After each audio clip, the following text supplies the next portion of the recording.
Sir, Ukraine से गंदम क्यों इंपोर्ट की गई?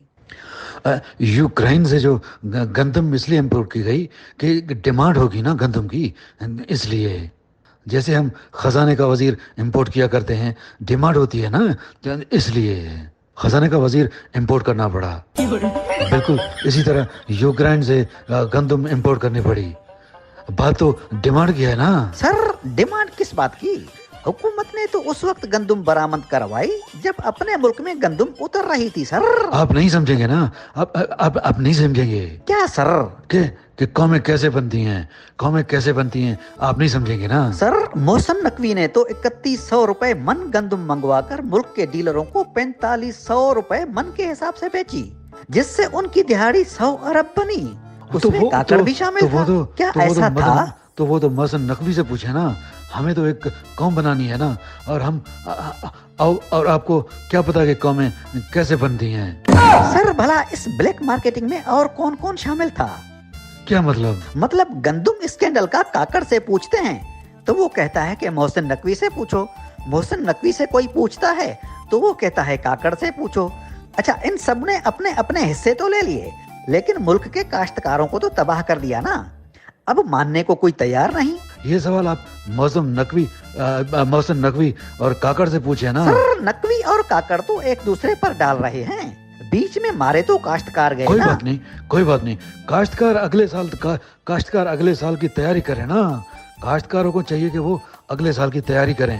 सर, जब अपने मुल्क के काश्तकार की गंदम ही नहीं बिकी और बिकी तो कोड़ियों के दाम, तो काश्तकार अगला फसल कपास, चावल और गन्ना कैसे काश्त करेगा? फिर वही बात आप वो बात क्यों पूछते हैं जो बताने के वो क्या कहते हैं काबिल नहीं है। सर, नकवी और काकड़ ने अपनी दिहाड़ी खड़ी करने के लिए यूक्रेन से 3100 रुपए मन गंदम खरीद ली, जबकि 3000 का एक पिज्जा खाने वाले इम्पोर्टेड हुक्मरान अपने ही मुल्क में मौजूद गंदम 3000 रुपए मन के हिसाब से खरीदने के लिए तैयार नहीं, जिससे फकत इस साल काश्तकार को 400 अरब का नुकसान हुआ है, जो गंदम की असल रेट से कम मिला, जबकि मुल्क को 150 अरब का नुकसान हुआ, जो गंदम पर इंटरेस्ट लगा। गंदम पड़ी रही, जलती रही, तबाह हुई, और आप हैं कि ये बात बताने के काबिल नहीं है।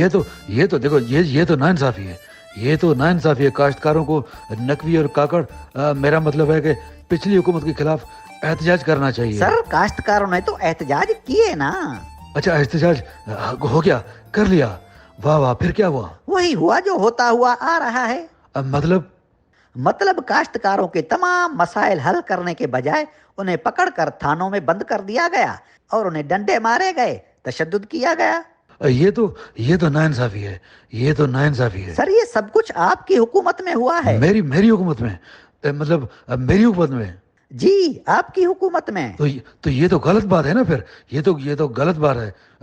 ये तो गलत बात है। जो भी कानून अपने हाथ में लेगा उससे तो फिर सख्ती से निपटा जाएगा ना। मतलब नकवी और काकड़ की बात कर रहे हैं ना आप? नहीं, काश्तकारों की बात कर रहा हूँ। ओए होए, काश्तकारों ने एहतजाज किया, ये इनके खिलाफ कार्रवाई होनी चाहिए। ये तो ठीक नहीं है ना, हमारे मुल्क के लिए, कौम के लिए बात ठीक नहीं है ना। लेकिन सर, कानून तो उन्होंने हाथ में ले रखा है जो मुल्क में ब्लैक मार्केटिंग कर रहे हैं ना। इसमें काश्तकारों का क्या कसूर है? देखें, कौमें ऐसे नहीं बनती। सर, खाद की फैक्ट्रियां हो, ज़राई अद्वियात हो या पानी हो, इन सब पर माफिया काबिज है सर। सिर्फ गंदम के लिए यूरिया खाद पर काश्तकारों को 100 अरब रुपए का टीका लगाया गया। देखिए, मैं फिर आपको बता रहा हूँ, कौमें ऐसे नहीं बनती। जो काश्तकार अरबों रुपए अपने मुल्क में प्रोड्यूस करता है और अपने ही मुल्क में खर्च करता है, वो फाका कशी काट रहा है सर। ये इम्पोर्टेड कमीशन एजेंट और ब्लैक मेलर्स तो काला धन कमाकर बाहर भाग जाते हैं। 77 सालों से मुल्क और कौम को लूट रहे हैं। हर लिहाज से मुल्क और कौम को नुकसान हो रहा है सर। आखिर इस चोर बाजारी का मुस्तकिल हल क्या है? बिल्कुल आप दुरुस्त कह रहे हैं, लेकिन कौमें ऐसे नहीं बनती। तो कैसे बनती हैं? देखें, निकलना शब को पड़ता है, जब जाना दूर होता है। कौमें ऐसे बनती हैं। शर्म होती कोई चीज, हया होती है, बेज़मीरों को खबर क्या कि वो क्या होती है।